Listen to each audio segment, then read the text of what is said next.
राम राम बंधुओं, ज्योतिर्लोक में आपका हार्दिक स्वागत है। धर्म संबंधी चर्चा में हम चल रहे हैं, धर्म विषयक।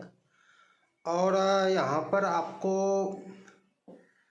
जो लोग सीधे सीधे धर्म का विरोध नहीं कर सकते थे या जिस समय जिस काल में नहीं कर सकते थे, उस काल में उन्होंने विरोध हेतु एक नया शब्द गढ़ा, ब्राह्मणवाद। जैसे मार्क्सवाद, लेनिनवाद। इसका तो है कि मार्क्स से मार्क्सवाद, लेनिन से लेनिनवाद, व्यक्ति विशेष से है। ब्राह्मणवाद किससे? किसी व्यक्ति विशेष से है? नहीं, एक पूरे वर्ण व्यवस्था से है। उन्होंने, विरोधियों ने, जो धर्म के विरोधी हैं, धर्मद्रोही हैं, उनको मन में एक भय है, था भी, है भी, रहेगा भी। यद्यपि कुछ लोग कर भी रहे हैं सीधे सीधे धर्म का विरोध, सनातन का विरोध, सनातनी ग्रंथों का विरोध। ये सब भी होता ही रहता है और हो ही रहा है। विशेष करके बीते 7-8 दशकों में बहुत हुआ। तो ये ब्राह्मणवाद उस समय की गढ़ी हुई शब्द है। ये इस शब्द को उस समय गढ़ा गया जब सीधे सीधे धर्म का विरोध नहीं किया जा सकता था। तो धर्म का विरोध कैसे करें? तो ब्राह्मणवाद कहें। ब्राह्मणवाद मतलब 4 वर्ण हैं, ब्राह्मण, क्षत्रिय, वैश्य और शूद्र। तो 3 वर्णों को अलग करने के लिए कि ये धर्म कुछ नहीं, ब्राह्मणवाद है। ब्राह्मणवादी का विरोध करो, परस्पर विरोध बढ़ाया जा सकता है एक दूसरे का। और वास्तव में उन लोगों ने ब्राह्मणवाद जो गढ़ा है वो धर्म के लिए ही गढ़ा हुआ है। ब्राह्मणवाद कहने का तात्पर्य धर्म ही है, सनातन धर्म ही है। और क्या है इसका तात्पर्य? यद्यपि ये शब्द भी गढ़ा हुआ ही है, इसका तात्पर्य भी धर्म ही है, इसके अतिरिक्त अन्य कुछ भी नहीं है। फिर भी फले फूले भारत में अभी भी ब्राह्मणवाद करने वाले कम नहीं हैं। यद्यपि सीधे सीधे भी धर्म का विरोध करने वाले हैं। कुछ लोगों ने तो यहाँ तक कह दिया कि ब्राह्मणवाद को मिटाना होगा। अब ब्राह्मणवाद को मिटाना होगा मतलब धर्म को मिटाना होगा। सीधी यहाँ पर और कुछ अर्थ है ही नहीं है। इसका क्या अर्थ है ब्राह्मणवाद का? ब्राह्मण जो कहता है, ब्राह्मणवाद का यही अर्थ है ना कि ब्राह्मण के द्वारा जो कहा जाता है, जो सुना जाता है, जो बताया जाता है, उसको करना। ब्राह्मण क्या बताते हैं, क्या समझाते हैं, क्या कहते हैं? धर्म संबंधी बातें बताते हैं। तो धर्म ही ब्राह्मणवाद है ना, और कुछ नहीं है। धर्म का विरोध करना है। सीधे सीधे धर्म का विरोध करने में जिनको भय लगता है वो लोग ब्राह्मणवाद कहकर विरोध करते हैं, क्योंकि ऐसा हो सकता है। ब्राह्मणवाद कहेंगे तो अन्य 3 वर्ण साथ में आ सकते हैं, क्षत्रिय, वैश्य और शूद्र। ये तीनों वर्ण ब्राह्मणवाद के नाम पर साथ में आ सकते हैं। वो भ्रमित हो सकते हैं। उनके साथ षड्यंत्र करने के लिए यह शब्द गढ़ा गया। फला फूला भी यहाँ तक कहा गया कि ब्राह्मणवाद को समाप्त करो।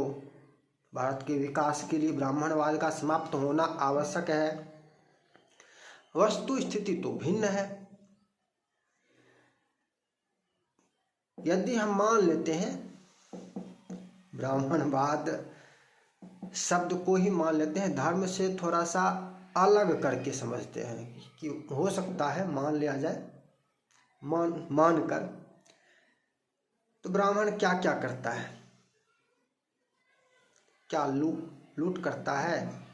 क्या डकैती करता है? क्या क्या करता है? कर्मकांड करवाता है, ज्योतिषीय सलाह देता है, आध्यात्मिक उन्नति का मार्ग बताता है, अब कर्मकांड पर आते हैं। अब इस ब्राह्मणवाद में ये जो राम मंदिर बना या कुंभ मेला, सब तो सभी ब्राह्मणवाद में आ जाएंगे। तो फिर सबके सब ब्राह्मणवाद में आ जाएंगे। और इन लोगों का प्रश्न आपको याद होगा राम मंदिर पर भी, कुंभ पर भी, कि यदि मंदिर बनाने से युवाओं को रोजगार मिल जाता है तो बनाओ मंदिर।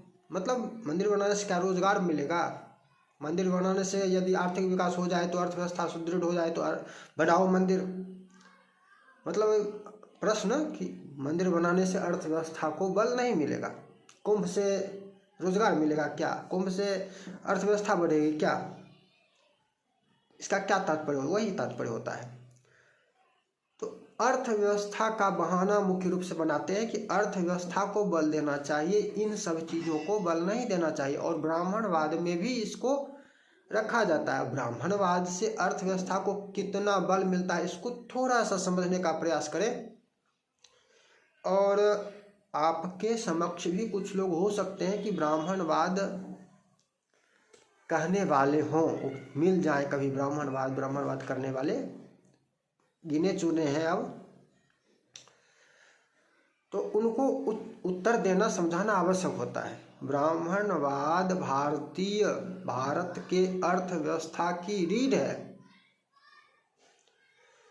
ब्राह्मणवाद से जितनी विस्तृत, जितनी विशाल अर्थव्यवस्था, जितना व्यवसाय सृजन, रोजगार को हम व्यवसाय कह रहे हैं, रोजगार शब्द हम नहीं ले रहे हैं, व्यवसाय सृजन जितना अधिक होता है उतना तो सरकारें मिलकर भी नहीं कर सकती हैं। सरकारें तात्पर्य सभी राज्य सरकारें, केंद्र सरकार, ये सभी उतना रोजगार सृजन नहीं कर पाएंगे जितना ब्राह्मणवाद से रोजगार सृजन होता है, जितना ब्राह्मणवाद से जितनी बड़ी अर्थव्यवस्था। वो तो कुंभ में, राम मंदिर में दिख गया। जो नहीं दिखता है उसको समझाने का प्रयास करना होगा, उस पर चर्चा करनी होगी। एक छोटी सी छोटी पूजा में क्या मात्र ब्राह्मण दक्षिणा लेता है या और व्यवसाय भी सृजन होता है? अर्थव्यवस्था को भी बल मिलता है या नहीं मिलता है? छोटी सी छोटी पूजा में भी रोजगार सृजन होता है, अर्थव्यवस्था को बल मिलता है। कलश लेंगे, कुंभकार का रोजगार व्यवसाय, अर्थव्यवस्था को बल मिलेगा। फूल लेंगे, माली का व्यवसाय। लकड़ी लेंगे, लकड़हारे का व्यवसाय। छोटी से छोटी व्यवस्था है। नाई का व्यवसाय तो जग जाहिर है, इसमें नाई का व्यवसाय तो जग जाहिर है। शर्मा बढ़ई का व्यवसाय तो इसमें जग जाहिर है। इस मिट्टी दीप बनाने वाले, कलश बनाने वाले, इन सब का व्यवसाय जग जाहिर है। इसमें कहीं कुछ छुपा हुआ थोड़े ना है, सब कुछ जग जाहिर है कि इससे बहुत बड़ी अर्थव्यवस्था भी, बहुत बड़े स्तर पर रोजगार सृजन भी होता है, अर्थव्यवस्था को भी बहुत बल मिलता है। यदि पूजा ना हो तो इन शर्मा मिट्टी के जो कलश बनाने वाले हैं, जो दीप बनाने वाले हैं, उनका रोजगार जाएगा या नहीं जाएगा? उनका रोजगार मिलता है या नहीं मिलता है? अब एक रोजगार ये मिट्टी वाला, कलश वाला, दीप वाला कितना बड़ा है, इसका अनुमान लगाना बहुत, ये अपने आप में बड़ा व्यवसाय है। लकड़ी वाला व्यवसाय स्वयं में बहुत बड़ा व्यवसाय है। फूल माला वाला व्यवसाय, यद्यपि हर जगह लगभग इसमें घुसपैठ, जैसे घुसपैठ देश में हुआ है उसी तरह से व्यवसाय में भी घुसपैठ हुआ है। और व्यवसाय में भी घुसपैठ करने वाले वही सब हैं।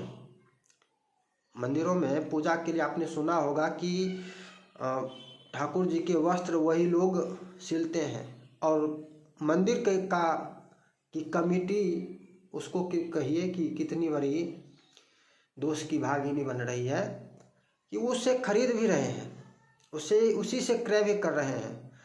वस्त्र स्वयं बना सकते हैं। ऐसा वस्त्र हो, ऐसा मतलब उससे ही लेना पड़े जिसका लिया हुआ नहीं चढ़ा सकते, तो उससे अच्छा है कि नहीं चढ़ाएंगे। पूजा में, कर्मकांड में यदि आप शुद्ध द्रव्य नहीं उपलब्ध कर सकते हैं तो अशुद्ध द्रव्य के प्रयोग का निषेध है। उन लोगों का बनाया हुआ दीप, उन लोगों से लिया हुआ सिला हुआ कपड़ा, उन लोगों से, ये अशुद्ध है, ये उपयोग नहीं किया जा सकता है। जैसे इत्र का व्यवसाय देखिए, चढ़ाते हैं, आप स्वयं भी पूजा करते होंगे तो आपने भी, आपको याद होगा कि आपने भी चढ़ाया होगा। उसका नाम देखिए, क्या नाम है, उसकी कंपनी देखिए, आपको समझ में आएगा कि आपके पूजा में जो आप द्रव्य प्रयोग कर रहे हैं, जो वस्तुएं प्रयोग कर रहे हैं, वो वस्तुएं अशुद्ध हैं। इन मुख्य वस्तुओं को यदि हम छोड़ दें, सप्तमृतका, सप्तधान्य, सर्वौषधि, पंचरत्न, ये तो पूरी तरह से अशुद्ध है, इनका तो उपयोग होना ही नहीं चाहिए। जो पूजा के दुकानों से जो चार पुड़िया लिए जाते हैं, इनका प्रयोग तो होना ही नहीं चाहिए। तो इस प्रकार हम यहाँ पर यह कह रहे हैं कि एक बहुत बड़ी अर्थव्यवस्था इस ब्राह्मणवाद से सृजित होती है। श्राद्ध में कितने वस्त्र लगते हैं, कितने पात्र बर्तन प्रयोग होते हैं, दान होते हैं। वो जो दान होता है तो दान में कहीं वो उसका निर्माण भी तो हो रहा है। वस्त्र उद्योग को कितना बल मिल रहा है ब्राह्मणवाद से। पात्र बर्तन वाले, यदि ब्राह्मणवाद को हटा दे तो आज पीतल के पात्रों की, कांस्य, फूल के बर्तनों की फैक्ट्रियां बंद हो जाए। ये पीतल की फैक्ट्री हो या कांसे का जो बर्तन निर्माण वाला फैक्ट्री हो, वो जितनी भी फैक्ट्रियां हैं इससे संबंधित, वो ब्राह्मणवाद हम नहीं कह रहे, ब्राह्मणवाद उसके द्वारा जो कहा गया उसके अनुसार हम तो धर्म कह रहे हैं, तो ये ब्राह्मणवाद से ही चल रहे हैं। यदि ब्राह्मणवाद को नहीं हो तो ये फैक्ट्रियां बंद हो जाए। तो इस प्रकार से विचार कीजिए और लोगों को समझाना होगा कि ब्राह्मणवाद से कितनी बड़ी अर्थव्यवस्था बन रही है, कितने अधिक, बहुत सारे, हमने थोड़ी सी गणना की है, थोड़ी सी चर्चा किया है। हम बहुत बड़ी चर्चा इस पर नहीं करना चाहते हैं, वीडियो ऐसे ही लंबी हो जाती है। और आलेख प्रकाशित होगा, 3-4 दिनों में आलेख प्रकाशित होगा। और ये जो चर्चा हम अभी कर रहे हैं इससे संबंधित जो संदेश है या आलेख, वो पूज्य आचार्य श्री दीनदयाल मणि त्रिपाठी जी का था। उसी चर्चा को हम थोड़ा सा यहाँ पर कर रहे हैं। तो ये समझाने का प्रयास, यदि आपके सामने कोई ब्राह्मणवाद करे तो उसको समझाइए कि ब्राह्मणवाद ही देश की अभी अपने वर्तमान भारत की अर्थव्यवस्था की रीढ़ ब्राह्मणवाद ही है। उससे पूछे ब्राह्मणवाद क्या है, ब्राह्मणवाद की को परिभाषित करो। मार्क्सवाद किसी व्यक्ति से चला, लेनिनवाद किसी व्यक्ति से चला, ब्राह्मणवाद किस व्यक्ति से चला, बताओ। फिर मिलेंगे नई चर्चा के साथ। जय जय श्री राधे।